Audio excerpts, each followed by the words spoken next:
Hello बच्चों, कैसे हो आप सब लोग। चलिए तो आज हम लोग एक और चैप्टर लेके आए एनसीईआरटी एग्जाम्पलर सीरीज के अंदर। आज के चैप्टर का नाम है हमारा human health and disease. NEET exam के लिए बहुत ज्यादा इंपॉर्टेंट चैप्टर है बेटा। इसमें से भी मिनिमम 2 से 3 क्वेश्चन आते हैं।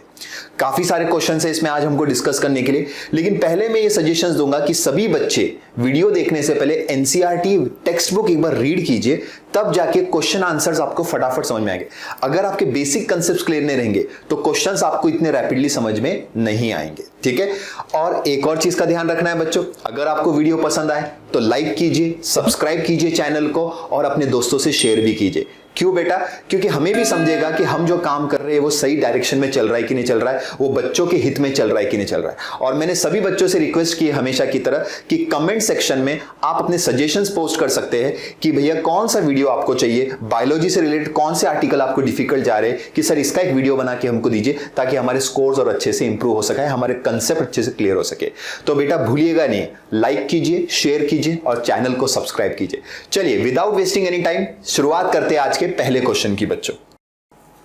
सो ये रहा sir, human health and disease chapter है, तो शुरुआत डेफिनेशन से होगी। The term health is defined in many ways. The most accurate definition of the health would be, ठीक है। मैं आपको बता देता हूं कि मोस्ट एक्यूरेट डेफिनेशन का मतलब क्या है, which is sanctioned by the WHO।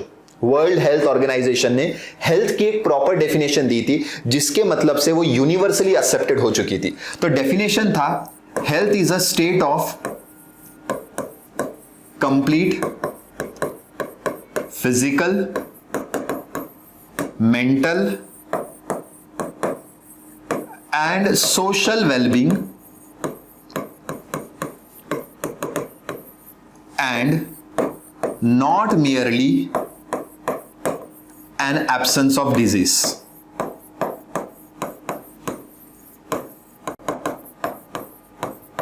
Not merely N absence of disease. मतलब पुराने जमाने में ऐसा था कि हेल्थ का डेफिनेशन का मतलब यह था कि अगर आप बीमार नहीं हो तो इसका मतलब आप हेल्दी हो, मतलब an absence of disease means health, ऐसा था। तो WHO ने इस डेफिनेशन में क्लियर कर दिया कि सिर्फ डिजीज का एब्सेंस होना ही हेल्थ नहीं कहलाता। आप लोग फिजिकली स्ट्रांग होने चाहिए, मेंटली स्ट्रांग होने चाहिए और सोशली एक वेलबींग एनिमल होने चाहिए। मतलब फिजिकल हेल्थ, मेंटल हेल्थ और ये सोशल हेल्थ क्या होती है? सोशल हेल्थ का मतलब होता है your attitude towards the society. आप सोसाइटी के लोगों की तरफ सोशली आप क्या क्या रिस्पॉन्सिबिलिटीज निभाते हो, वो भी एक हेल्थ का ही पार्ट आ जाता है बेटा। तो ऐसा माना जाता है कि these are the 3 dimensions of health, physical, mental and social, ठीक है। and this is the complete definition of health, universally accepted definition। तो इसमें आपको ढूंढना है कि कौन सी परफेक्ट है, तो यही है sir, health is a state of complete physical, mental and social wellbeing. So this is your answer बेटा, दिस इज योर आंसर, ठीक है। हेल्थ के बहुत सारे डेफिनेशन है, लेकिन द बेस्ट वे मतलब वो क्या था, विच डेफिनेशन इज यूनिवर्सली एक्सेप्टेड, और WHO ने जो डेफिनेशन दी थी वही यूनिवर्सली एक्सेप्टेड थी बेटा। चलो आगे बढ़ते, बहुत चिल्लर सा क्वेश्चन था ये, नेक्स्ट इस पे जाते हैं। The organism which causes disease in plants and animals. Simple, ये तो डेफिनेशन होगी सर किसकी? पैथोजेंस की, कि पैथोजेंस वो वाले ऑर्गेनिजम्स होते हैं जो डिजीज, मतलब प्लांट्स रहने दो, एनिमल्स मतलब कोई भी लिविंग ऑर्गेनिज्म रहने दो, उसमें बीमारी करते हैं, तो उसको हम लोग जनरली क्या बोलते हैं बेटा? Pathogens. Vector, insect, worms, this are the different thing. Vector का मतलब होता है डिजीज ट्रांसमिटिंग एजेंट्स, जैसे मलेरिया को फैलाने के लिए मॉस्किटो जिम्मेदार है, तो mosquito is a vector agent sir. Insects आप जानते हैं, वर्म्स आप जानते हैं, तो pathogen is a proper term जिसको हम बोलते हैं डिजीज कॉजिंग एजेंट। पैथोजेंस को हम लोग क्या बोलते हैं? डिजीज कॉजिंग एजेंट, जो किसी में भी बीमारी पैदा कर सकता है सर, ठीक है। चलिए आगे बढ़ते। The clinical test used for the diagnosis of typhoid. तो मैं बता दूं टाइफॉइड के लिए जो डायग्नोस्टिक टेस्ट है that is the Widal test, बहुत फेमस है, ये आपको नाम याद रखना पड़ेगा। Typhoid is a bacterial disease caused by which bacteria बच्चों? Salmonella typhi. अब इसमें हम लोग ब्लड टेस्ट करते हैं, ब्लड टेस्ट में मतलब विडाल टेस्ट करते हैं, प्रोसीजर होती है, उसमें पता लगाते हैं कि बैक्टीरिया है कि नहीं, अगर बैक्टीरिया है तो टेस्ट इज पॉजिटिव, ठीक है। अब बाकी टेस्ट के बारे में बता देता हूं। एलिसा टेस्ट का फुल फॉर्म क्या है? So that is enzyme linked immuno sorbent ऐसे, कभी कभी ये फुल फॉर्म भी आ सकता है आपको, तो एलिसा का फुल फॉर्म मैंने बता दिया, एंजाइम लिंक्ड इम्यूनो सॉर्बेंट ऐसे। अब ये जो टेस्ट है जनरली एड्स के डायग्नोसिस के लिए इस्तेमाल होती है। मतलब this is a primary diagnostic test for the HIV और एड्स। मतलब अगर आपने एलिसा टेस्ट किया, इसमें अगर पर्सन HIV पॉजिटिव आया तो ये प्राइमरी टेस्ट थी, इस पे आप 100% भरोसा नहीं कर सकते। एक दूसरी टेस्ट आती है that is a western green test, जिसके अंदर हम लोग पता लगाते हैं कि एड्स कंफर्म है कि नहीं है। ELISA test is a primary test and the non reliable test, ठीक है। आप दूसरी टेस्ट भी कर सकते हो, PCR। PCR का फुल फॉर्म होता है polymerase chain reaction, polymerase chain reaction. इससे भी आप एड्स का कंफर्मेशन ले सकते हो ये बीमारी का, ठीक है। और ये जो टेस्ट है इसका फुल फॉर्म मैं यहां लिख देता हूं, that is your erythrocyte sedimentation rate. Erythrocyte sedimentation rate. तो सर ये टेस्ट जनरली ट्यूबरक्लोसिस बीमारी को फाइंड आउट करने के लिए, TB, tuberculosis is a bacterial infection caused by the mycobacterium tuberculi, तो उसको फाइंड आउट करने के लिए टेस्ट किया जाता है ESR टेस्ट, ठीक है। तो क्वेश्चन तो टाइफाइड का था, उसके लिए फिक्स है विडाल। हो सकता है फ्यूचर में आपको क्वेश्चन है एड्स का, एड्स के लिए एलिसा टेस्ट भी होती है और PCR टेस्ट भी। तो PCR टेस्ट कंफर्मेटरी टेस्ट है, ELISA test is a non confirmant, मतलब उससे आप 100% दावा नहीं कर सकते। लेकिन कभी भी पहले एलिसा टेस्ट ही होती है, अगर वो पॉजिटिव आई तो आगे की टेस्ट पे जाते हैं, अगर एलिसा टेस्ट ही नेगेटिव आ गई तो आगे की टेस्ट नहीं की जाएगी बच्चों, ठीक है।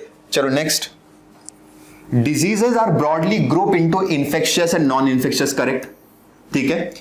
The list given below identify the infectious disease, आपको फाइंड आउट करना क्या है इन्फेक्शियस। इन्फेक्शियस डिजीज का मतलब होता है कम्युनिकेबल डिजीज, जो एक इंसान से दूसरे इंसान पे ट्रांसफर हो सकते हैं, आइदर डायरेक्टली और इनडायरेक्टली। डायरेक्टली मतलब पर्सन टू पर्सन कॉन्ट्रैक्ट, और इनडायरेक्टली का मतलब होता है through some agencies like vector agencies. तो इन्फेक्शियस डिजीज का मतलब होता है कम्युनिकेबल डिजीजेस, मतलब जो बीमारियां फैल सकती है डायरेक्टली और इनडायरेक्टली, उसे हम लोग बोलते हैं इन्फेक्शियस डिजीजेस। और नॉन इन्फेक्शियस डिजीज का मतलब होता है नॉन कम्युनिकेबल डिजीजेस, जो बीमारी कैसे भी करके फैलने वाली नहीं है, मतलब एक इंसान से दूसरे इंसान पे डायरेक्टली बोलो या इनडायरेक्टली बोलो नहीं जाएगी। अब जैसे options are cancer, this are non infectious, मतलब समझो मुझे कैंसर है तो मेरा कैंसर आपको नहीं लग सकता है, इनडायरेक्टली और डायरेक्टली कैसे भी, ठीक है। इन्फ्लुएंजा ये वायरल इंफेक्शन है, राइट, ये फैल सकता है, this is infectious disease.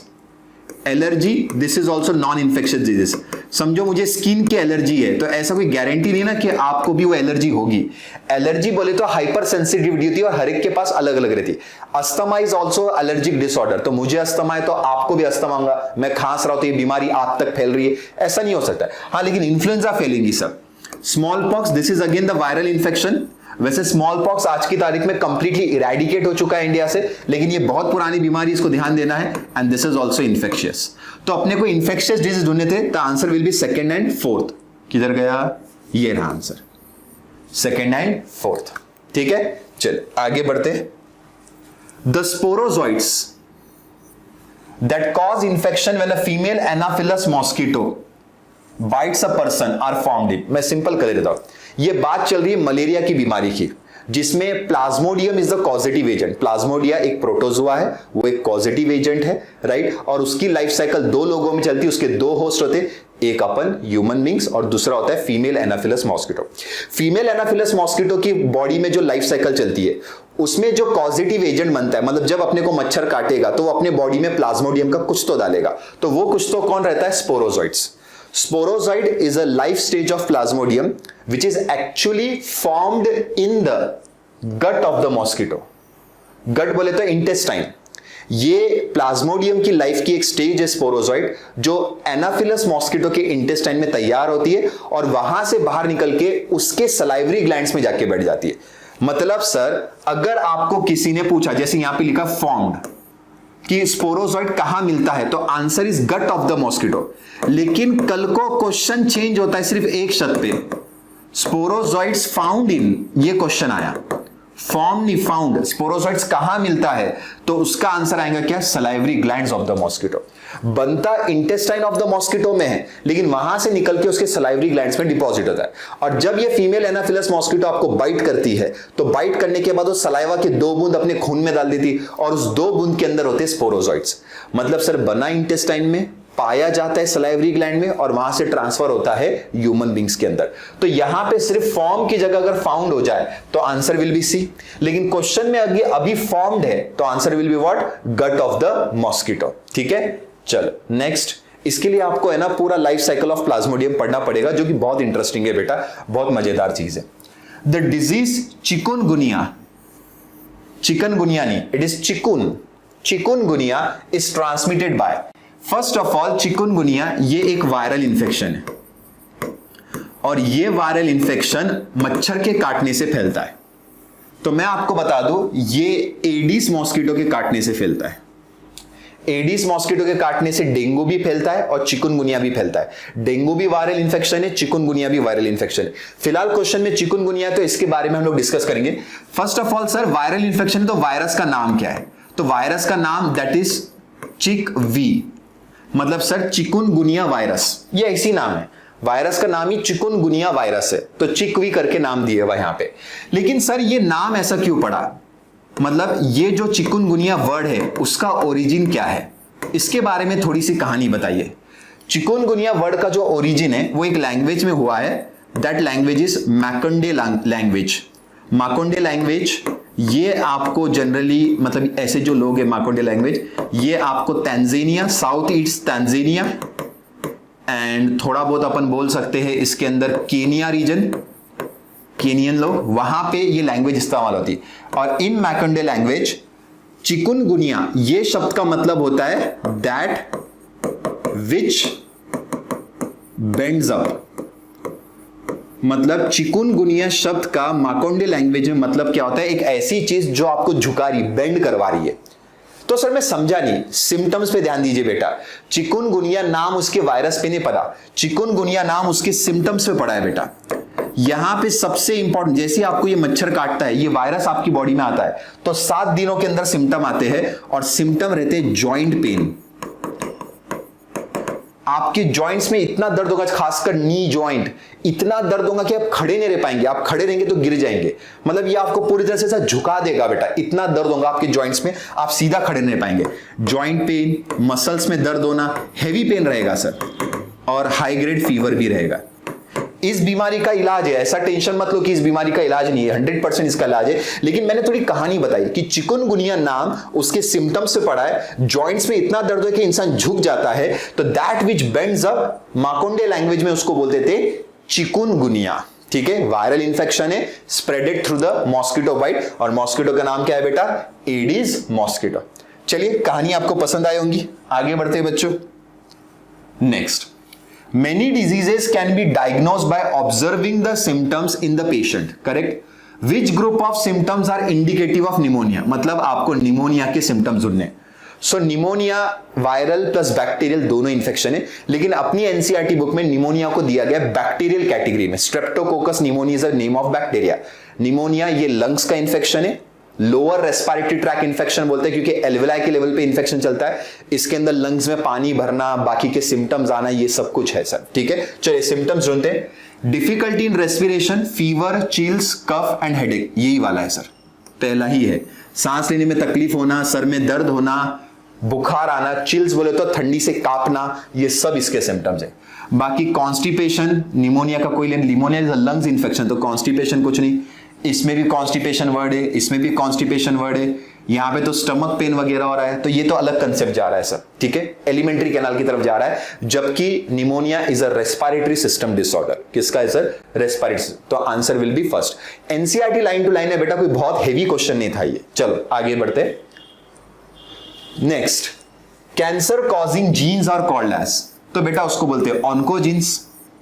Simple है, आपके हर एक सेल में ऑन्कोजीन्स होते हैं, अगर ये एक्टिवेट हो जाए तो सेल डिवीजन क्या हो जाता है? फास्ट। कभी कभी आपको रैपिड ग्रोथ के लिए सेल डिवीजन फास्ट करना पड़ता है, तो ये जीन्स को हम लोग जानबूझ के एक्टिवेट कराते, लेकिन ये जीन्स को डीएक्टिवेट भी कराते ताकि ये नॉन स्टॉप काम ना करे। जिस दिन ये जीन्स डीएक्टिवेट नहीं होंगे तो सेल डिवीजन नॉन स्टॉप चलेगा। सेल डिवीजन नॉन स्टॉप चलेगा तो उसी को हम लोग क्या बोलने वाले बेटा?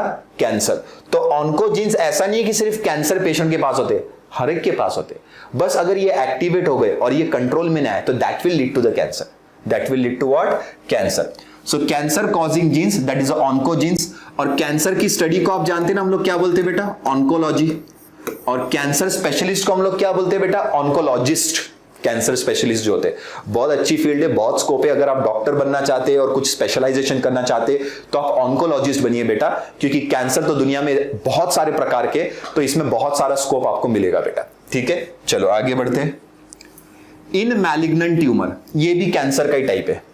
कैंसर में क्या होते हैं, दो टाइप होते हैं, benign tumours and malignant. Tumour बोले तो कैंसर, तो बेनाइन ट्यूमर क्या होता है, एक ऐसी गांठ जो एक ही जगह पे रहती है, पूरे बॉडी में नहीं फैलती है, मतलब रिस्ट्रिक्टेड टू देयर ओरिजिन। और ये वाला कैंसर सबसे हल्का कैंसर होता है, इसका ट्रीटमेंट आसानी से हो जाता है। लेकिन ये जो मैलिग्नेंट ट्यूमर ये डेंजरस होता है, क्योंकि वो एक जगह पे टिकता नहीं। यहां गांठ हुई तो इसके सेल्स निकल के यहां जाएंगे, इसके सेल्स निकल के आएंगे, पूरे बॉडी में फैलेगा। तो जब ये कैंसरस सेल्स पूरी बॉडी में फैलते हैं तो ये डेंजरस हो जाता है, फिर इसको कंट्रोल करना डेंजरस हो जाता है। तो इसीलिए हम लोग इस प्रॉपर्टी, जो बॉडी में फैलने वाली प्रॉपर्टी, इसको बोलते हैं मेटास्टेसिस। वही दिया हुआ है, in malignant tumours the cells proliferate, grow and rapidly move to the other parts of the body, मतलब एक जगह से दूसरी जगह जाएगा। Now this stage of disease is called as metastasis. This is the something like a very important property of malignant tumours, जो उसको benign tumour से डिफरेंशिएट करते हैं। मेटास्टेसिस जिस ट्यूमर के पास प्रॉपर्टी, मेटास्टेसिस मतलब बॉडी में फैलने की प्रॉपर्टी, जिस ट्यूमर के पास भी ये प्रॉपर्टी है, फिर उसको कंट्रोल करना मुश्किल हो जाता है और उसका इलाज करना भी मुश्किल होता है। वो बोलते हैं ना, cancer is curable but up to some stages. ये वो स्टेज है कैंसर की जहां पे उसका ट्रीटमेंट करना मुश्किल हो जाता है। ठीक है, so metastatic property is very dangerous property, only found in the malignant tumours. ठीक है, चलो आगे बढ़ते। When an apparently healthy person is diagnosed as a unhealthy to a psychiatrist, मतलब एक अच्छा खासा इंसान था लेकिन अचानक से पता चलता है वो बीमार है, और वो डायग्नोसिस किसने किया, साइकाइट्रिस्ट। तो सबसे पहले व्हाट इज साइकाइट्रिस्ट, ये वो स्पेशलिस्ट है जो मेंटल डिसऑर्डर्स के साथ, दिमागी हालत के साथ डील करता है। साइकोलॉजिस्ट भी होते हैं बेटा, जो काउंसलिंग सेशंस वगैरह लेते, और साइकाइट्रिस्ट मेंटल डिसऑर्डर्स को फाइंड आउट करते। ठीक है, तो बेटा यहां क्लियर होगी कि मेंटल डिसऑर्डर कुछ चल रहा है। The patient was not efficient at his work, the patient was not economically prosperous, the patient shows behavioural and social mall adjustment. ये आंसर है। मतलब एक ऐसा इंसान दिखने में हेल्दी दिख रहा है, उसको कोई ऐसे सिम्टम विम्टम नहीं है, लेकिन वो उसका बिहेवियर बड़ा एबनॉर्मल है सर, किसी के साथ मिक्स नहीं हो रहा है। और सोशल बोले तो सोसाइटी के लोगों के साथ, मतलब सोशल ग्रुप्स होते हैं ना, सोशल बोलते फेसबुक एंड, ये नहीं बोल रहा हूं मैं, हमारी जो आस पड़ोस के लोग है, सोसाइटीज है, उसमें मिक्सअप होना, उनके साथ रहना, बातें करना, उनका साथ देना हर सुख दुख में, तो उसमें माल एडजस्टमेंट, मतलब ये सब नहीं कर पा रहा है, बहुत अजीब सा आदमी है सर, तो उसको हम लोग बोलते हैं पागल है क्या, तो मतलब दैट इज वो साइकेट्रिक प्रॉब्लम से डील कर रहा है sir. He does not take interest in the sports, doesn't matter. Social मतलब और बिहेवियरल माल एडजस्टमेंट मतलब there is problem in their behaviour. ठीक है, तो वो ऐसे लोगों को हम लोग पागल बोलते हैं बेटा, suffering from some kind of mental disorders. तो answer is C. Next, which of the following are the reasons for rheumatoid arthritis. अब सबसे पहले इस पे फोकस करना पड़ेगा। मैं आपको बता दूं बेटा, रूमेटॉइड अर्थराइटिस ये एक ऑटो इम्यून डिसऑर्डर है। ऑटो इम्यून डिसऑर्डर का मतलब ये होता है कि जिसमें आपका इम्यून सिस्टम आपके सेल्स के खिलाफ हो जाता है, मतलब वो बॉडी के सेल्स को पहचानने पाता है और उसके खिलाफ एंटीबॉडी बना के उसको डिस्ट्रक्ट करता है। अब सर अर्थराइटिस बोले तो जॉइंट पेन्स, मतलब आपके जो जॉइंट्स है ये उस पर अटैक कर रहा है। अर्थराइटिस अलग अलग प्रकार के होते हैं, जो रूमेटॉइड अर्थराइटिस है वो ऑटोइम्यून डिसऑर्डर है। सारे अर्थराइटिस ऑटोइम्यून डिसऑर्डर नहीं होते, ऑस्टियो अर्थराइटिस अलग है, गाउट अर्थराइटिस यूरिक एसिड की वजह से होता है, लेकिन दिस इज ऑटोइम्यून डिसऑर्डर। तो ऑटोइम्यून डिसऑर्डर में क्या होता है, वो जो एबिलिटी होती है ना, सेल्फ और नॉन सेल्फ, हमारा सेल कौन सा और माइक्रो ऑर्गेनिज्म का सेल कौन सा है, उसमें डिफरेंस बिटवीन करने की प्रॉपर्टी लॉस्ट हो चुकी है। तो हमारे एंटीबॉडीज हमारे सेल्स पे अटैक कर रहे हैं, जिसके वजह से ये प्रॉब्लम्स हो रही है। और सर कोई रीजन है क्या इसके पीछे, there is no specific reason कि ऐसा क्यों हो रहा है। कोई भी ऑटो इम्यून डिसऑर्डर में ऐसा क्यों हो रहा है ये बताना सही नहीं है, क्योंकि उसका हमको पता ही नहीं चल पाता है।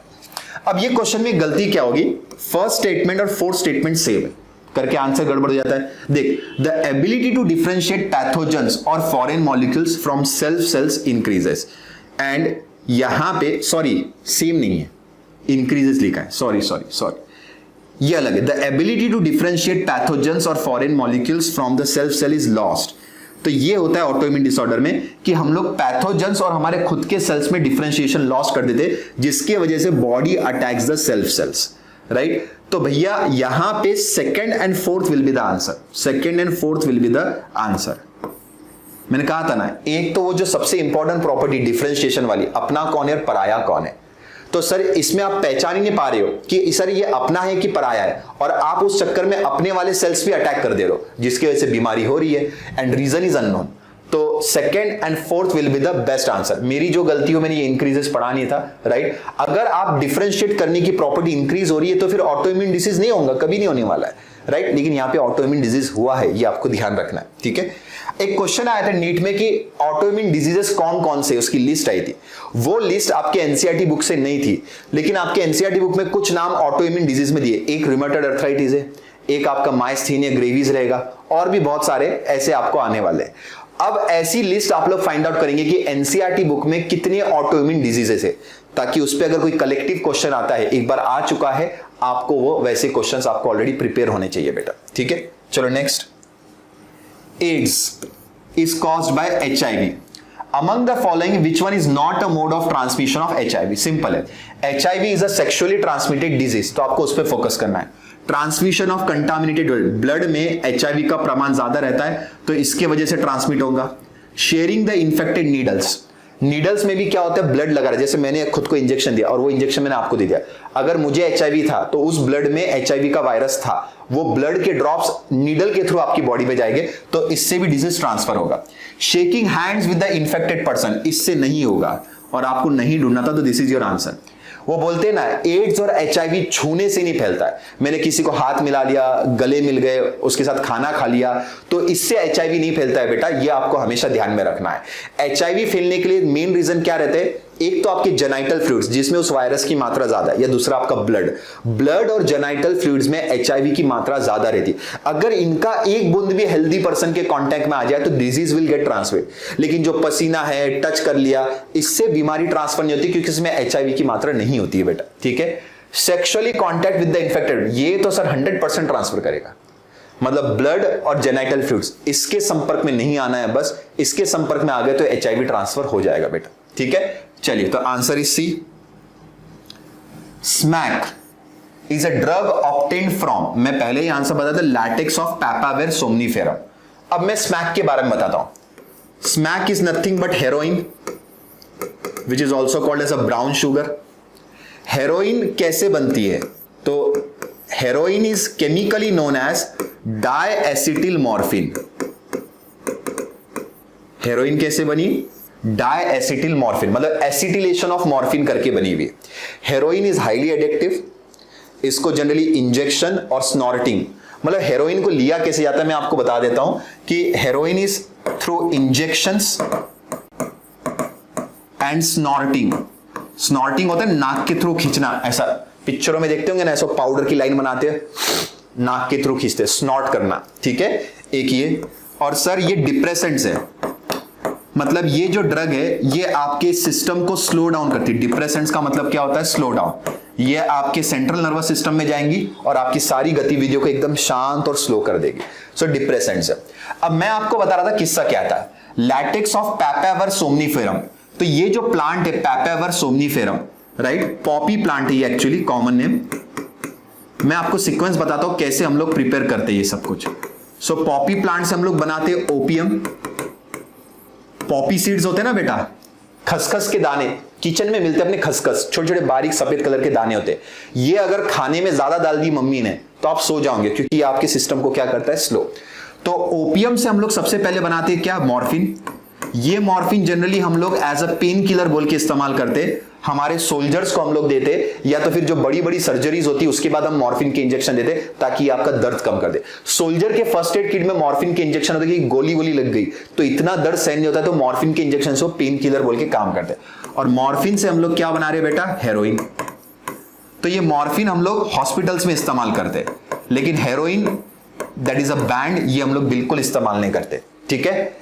यहां तक बात क्लियर होगी बेटा। So this is all about the opioid drugs. Opium के ड्रग्स है, डिप्रेसेंट्स बोल के काम करते, ये आपको ध्यान देना। चलो next, the substance produced by a cell in a viral infection that can protect the other cells from the further infection. Correct, तो आंसर इज इंटरफेरॉन।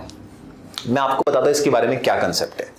मतलब आपके बॉडी में किसी सेल में वायरल इन्फेक्शन हुआ है, तो वो सेल क्या बोलता है, अब मैं तो मरने वाला हूं, लेकिन मेरे वजह से आजू बाजू के मेरे दोस्त जो दूसरे सेल है वो मरे ना, तो वो लोग तुरंत कुछ एंटीवायरल प्रोटीन्स बनाते और आजू बाजू के सेल्स में मैसेज सेंड कर लेते और वो मैसेज की मदद से आजू बाजू के सेल्स अलर्ट हो जाते हैं, जिसके वजह से बाजू के सेल्स में वो वायरस रेप्लिकेट नहीं कर सकता है।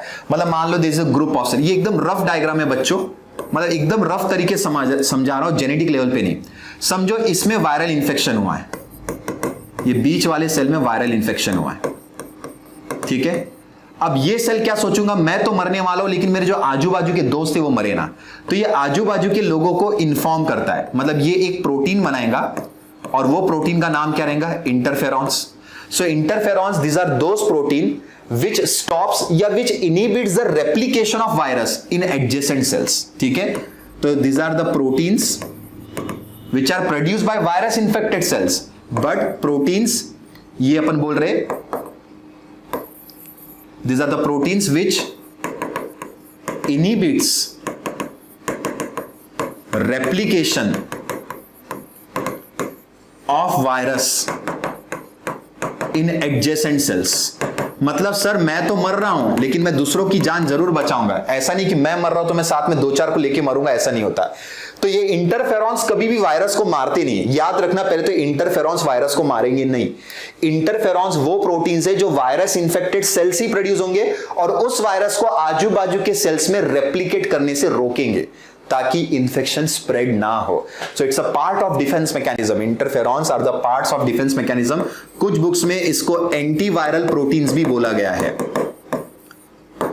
Antiviral proteins, that is shortcut में बेटा एवीपी, एंटीवायरल प्रोटीन्स भी बोला गया है, ये आपको ध्यान देना है बेटा, ठीक है। चले, तो यहां तक समझ में आ गया। Next question, transplantation of tissue organ to save a certain patients often fails due to rejection of such tissues or organs by the patient. Which type of immune response is responsible for such rejection? मैं बता देता हूं, ये कहानी है transplantation की। जैसे आपने किसी को किडनी दी, अब वो सामने वाले का जो इम्यून सिस्टम है उसके लिए जो आपने किडनी डोनेट की वो तो फॉरेन मॉलिक्यूल है, तो उसका इम्यून सिस्टम उसके खिलाफ क्या लेगा, एक्शन। जो रेसिपिएंट था जिसको मैंने किडनी दी, उसका इम्यून सिस्टम उस किडनी के खिलाफ एक्शन लेगा और उस किडनी को डैमेज करने की कोशिश करेगा। और अगर ऐसा हो जाता है तो आपका ये जो ट्रांसप्लांटेशन प्रोसीजर है, ये जो ऑर्गन डोनेशन था, ये सब फेल हो गया, सब बर्बाद हो गया। तो सर करना क्या है, सबसे पहले फाइंड आउट करो कि रेसिपिएंट की बॉडी में कौन है जो इस ट्रांसप्लांटेड ऑर्गन के अगेंस्ट था। तो वो थी सेलुलर इम्यूनिटी। कौन सी थी बेटा, सेलुलर इम्यूनिटी। वो थे किलर टी सेल्स। आपको ये सेल्स को शांत करना पड़ेगा कुछ दिन के लिए, ताकि वो जो ट्रांसप्लांटेड ऑर्गन है वो रेसिपिएंट की बॉडी में क्या हो जाए बेटा, सेटल्ड हो जाए। क्या हो जाए, सेटल्ड हो जाए। तो सर ये है सेल मीडिएटेड इम्यून रिस्पॉन्स। ये जिम्मेदार होता है कोई भी ट्रांसप्लांटेड ऑर्गन को रिजेक्ट करने के लिए। इसमें भी मैं क्लियर कर लेता हूं, एकदम क्लियर, इसमें भी जिम्मेदार होते हैं किलर टी सेल्स।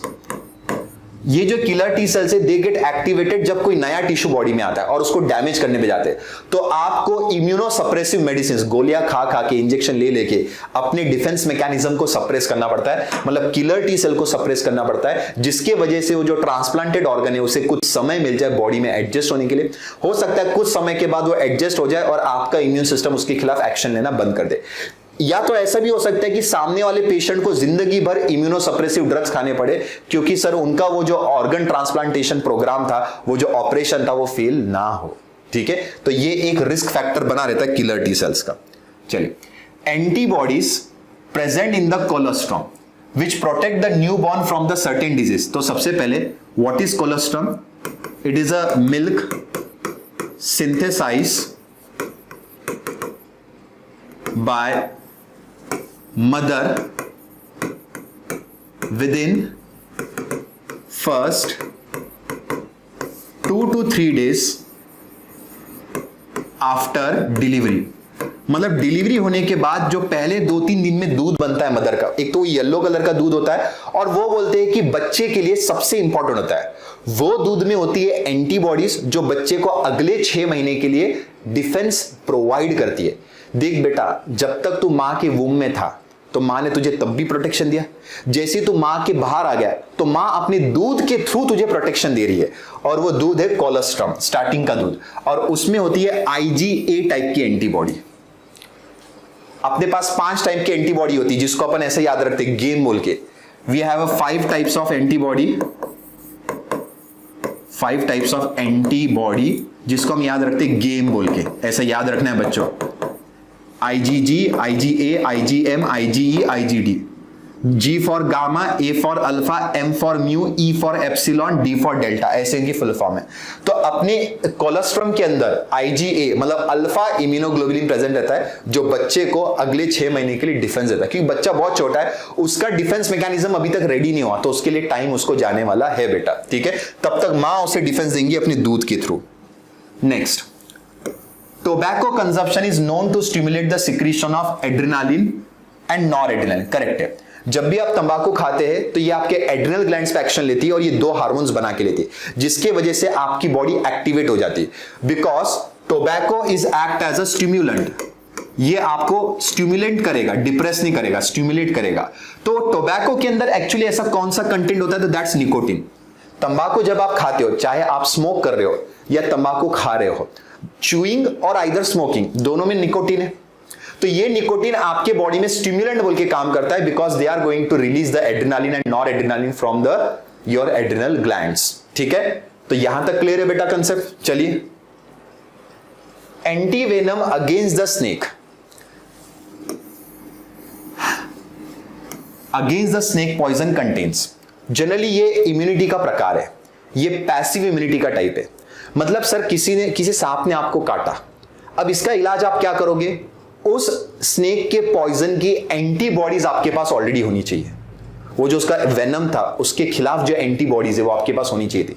तो लेबोरेटरी में आपको पहले से बना, दुनिया में जितने भी विषारी सांप है, पॉइजनस स्नेक, उनके पॉइजन को लेकर आपको पहले से एंटीबॉडीज रेडीमेड बनानी चाहिए, ताकि जब भी कोई ऐसा पेशेंट आता है तो इमरजेंसी में हम डायरेक्टली क्या इंजेक्ट करेंगे, एंटीबॉडीज। तो सर ये जो एंटी वेनम होता है उसके अंदर एंटीबॉडीज होती है अगेंस्ट दैट पॉइजनस स्नेक, मतलब this is a type of passive immunity. कौन सा है? और ये भी सर कौन सा टाइप है पैसिव इम्यूनिटी का मैं बता देता हूं। ये एग्जांपल आता है आर्टिफिशियली एक्वायर्ड पैसिव इम्यूनिटी। मतलब आपने एक्सपेरिमेंट करके क्या किया, लेबोरेटरी के अंदर इस स्नेक वेनम के अगेंस्ट ये बना दिए एंटीबॉडीज, और फिर उसको आप थ्रू द इंजेक्शंस दूसरे की बॉडी में डाल रहे। तो रेडीमेड एंटीबॉडीज का जब ट्रांसफर होता है तो उसे बोलते हैं artificially acquired passive immunity, shortcut में आरपी। शॉर्टकट में क्या, आरपी। ठीक है, तो यहां तक आपको समझ में आ गया। चलिए आगे बढ़ते। विच of the following is not a lymphoid tissue, not a lymphoid, मतलब आपको देखना है कि ऐसा कौन सा स्ट्रक्चर है जिसमें लिम्फेटिक टिश्यूज नहीं थे। तो स्प्लीन, ये तो लिम्फॉइड ऑर्गन है, टॉन्सिल्स भी है, बस ये pancreas non lymphoid. Thymus gland भी लिम्फेटिक, थाइमस आपके दिल के पास है, स्प्लीन यहां होता है, टॉन्सिल्स आपके गले में। They all are made up of lymphatic tissues, ये आपको ध्यान रखना है। ठीक है, pancreas is the answer. Which of the following gland is large size at the birth but reduces in size with ageing, simple है, answer is thymus. Thymus gland का क्या होता है, ये प्यूबर्टी के बाद धीरे धीरे डीजनरेट होना शुरू होता है और ओल्ड एज तक धीरे धीरे रिड्यूस होता जाता है। आंसर पीनियल मत लिख देना, पीनियल ग्लैंड का क्या है, ये भी डीजनरेट होता है। पीनियल ग्लैंड का बस याद रखना, it is completely degenerated at puberty, ये प्यूबर्टी पे ही पूरी तरह से डीजनरेट हो गया। हमने क्वेश्चन में क्या लिखा, reduces in size with ageing, उम्र के हिसाब से धीरे धीरे कम हो रहा है। तो आंसर है थाइमस। दोनों ग्लैंड प्यूबर्टी के दौरान डिस्ट्रक्शन में गए, लेकिन पीनियल ग्लैंड कंप्लीटली डिस्ट्रॉय हो गया at the time of puberty, और थाइमस का डिस्ट्रक्शन शुरू हुआ at the time of puberty, और आपके बुढ़ापे में जाके ये कंप्लीटली डिस्ट्रॉय होने वाला है। ठीक है, तो यहां तक समझ में आ गई। तो इसलिए बच्चे पीनियल और थाइमस में कंफ्यूज होते हैं, तो मैंने क्लियर कर दिया, ये पूरा डिस्ट्रॉय हो गया और ये उम्र के हिसाब से डिस्ट्रॉय होगा। ठीक है, चलो हीमोजोइन, अब ये मैं आपको बता देता हूं इसकी कहानी क्या है। ये मलेरिया के दौरान प्रोड्यूस होने वाला एक नॉन प्रोटीन हीमोग्लोबिन मॉलिक्यूल है, और ये पॉइजनस होता है, जिसकी वजह से आपको बुखार वगैरह आता है।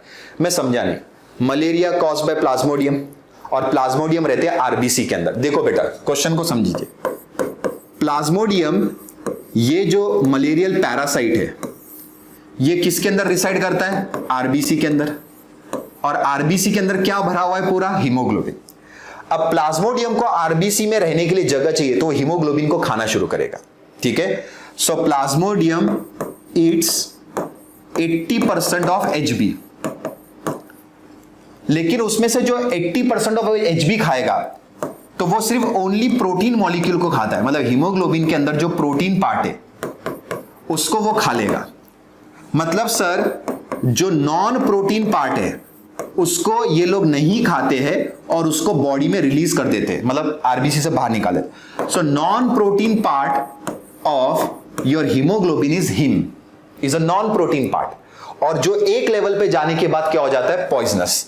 सो ये हीम अगर फ्रीली अवेलेबल है सो इट बिकम्स पॉइजनस, और जब ये बॉडी में इसकी मात्रा बढ़ेगी तो इसके वजह से आपको सिम्टम्स आएंगे, जैसे मलेरिया में आते हैं चिल्स, फीवर, मतलब बुखार आएगा, ठंडी बच के आएंगी जब जब ये ग्रैन्यूल्स, हीम ग्रैन्यूल्स रिलीज होंगे। तो हीमोजोइन दाने दाने हैं which is the part of haemoglobin, non protein part होता है, राइट। हीमोग्लोबिन में दो हिस्से होते हैं, एक हीम और एक globin. Globin is a protein part. तो सर प्लाज्मोडियम ने ग्लोबिन को खा लिया लेकिन हीम को छोड़ दिया। हीम के अंदर आयन होता है और पोरफायरिन पिगमेंट्स होते हैं। अब ये फ्रीली बॉडी में घूम रहे हैं और इनकी मात्रा बढ़ती जा रही धीरे धीरे, जिसके वजह से ये पॉइजनस हो जाएंगे और जिसके वजह से आपको बुखार वगैरह आना शुरू होगा बेटा। सो टॉक्सिन रिलीज फ्रॉम, ये वाला आंसर है, it is a toxin release from the Plasmodium infected cells. Malaria case में ये लोग आएंगे। सो this is the answer. Question भी आता है कि मलेरिया में फीवर, जो बुखार होता है, वो हर 2-4 दिन के बाद आता है। तो वो क्यों आता है? क्योंकि हर 2-4 दिन में क्या होता है, हीमोजोइन ग्रैन्यूल्स आरबीसी से रिलीज होते हैं और ब्लड सर्कुलेशन में पूरी बॉडी में घूमते हैं, जिसकी वजह से आपको ठंडी, बुखार, ये सब चीजें महसूस होने वाली है। मलेरिया का बुखार नॉन स्टॉप नहीं रहता है। अगर समझो अभी आपको मलेरिया का बुखार आया तो 2-4 घंटे रहेगा, फिर शांत हो जाएगा, फिर 2-3 दिन के बाद फिर से आएगा, 2-4 घंटे रहेगा, फिर शांत हो जाएगा। मतलब it is on the intervals, regular intervals पे रहेगा, क्योंकि वो डिपेंड करता है कि प्लाज्मोडियम जब हीमोजोइन में हीमोग्लोबिन को खा के हीम को रिलीज करेगा तब आपको फीवर, चिल्स वगैरह सिम्टम्स आना शुरू हो गए। So this is going to be the answer. तो यहां तक बात समझ में आई बच्चों? चलो आगे बढ़ते। Now which of the following is not the causal organism for ringworm? तो सबसे पहले रिंगवर्म में बता दूं, ये फंगल इंफेक्शन है। ये आप लोग जो बोलते हैं ना दाद, खाद, खुजली, आपकी स्किन के ऊपर ये फंगल इंफेक्शन होता है जिससे व्हाइट पैचेस आ जाते हैं। आप एडवर्टाइजमेंट देखते हो ना, रिंग गार्ड, ईज गार्ड, ये वही बीमारी का है और वो एडवर्टाइजमेंट उसके लोशंस का है, उसकी इलाज का है। तो रिंग वर्म सुनने के बाद कोई वर्म इंफेक्शन नहीं, it is a fungal infection. It is caused by 3 fungus, microsporum, trichophyton and epidermophyton. ये उसका आंसर है मैक्रोस्पोरम, क्योंकि क्वेश्चन में पूछा था नॉट कि किससे ये बीमारी नहीं होंगी, तो मैक्रोस्पोरम। सर ये मैक्रोस्पोरम क्या है? ये भी फंगस ही है बेटा। This is also fungus, this is a black truffle, और इसको खाए जैसे आप मशरूम खाते हो ना, तो वैसे ट्रफल्स होते हैं बेटा, and this is edible truffle. आपके पिज्जा विज्जा में काले कलर के जो छोटे छोटे टुकड़े डाले जाते हैं वो ये रहता है मैक्रोस्पोरम, ठीक है। और ये जनरली यूरोपियन देशों में ज्यादा खाया जाता है और इटली वगैरह में भी ज्यादा खाया जाता है ये चीजें, ठीक है। So macrosporum is a edible fungus that is a black truffles, big size के होते हैं, आप गूगल करके देख सकते हो उसे। तो ये उसका आंसर है, ठीक है। Next, now the last question, 23 question से हम पहुंच गए बेटा। A person with sickle cell anaemia, जिस बंदे को sickle cell anaemia is a very common problem in the African origin countries, ठीक है। तो जिस बंदे को सिकल सेल एनीमिया है, they are less prone to malaria बेटा। इसका कंसेप्ट मैं समझाता हूं। सबसे पहले सिकल सेल एनीमिया होता क्या है? ये एक जेनेटिक प्रॉब्लम है बेटा, it is a genetic disorder. Anaemia बोले तो जिसमें हीमोग्लोबिन का काउंट कम होता है, और सिकल सेल एनीमिया में आरबीसी का शेप क्या होता है?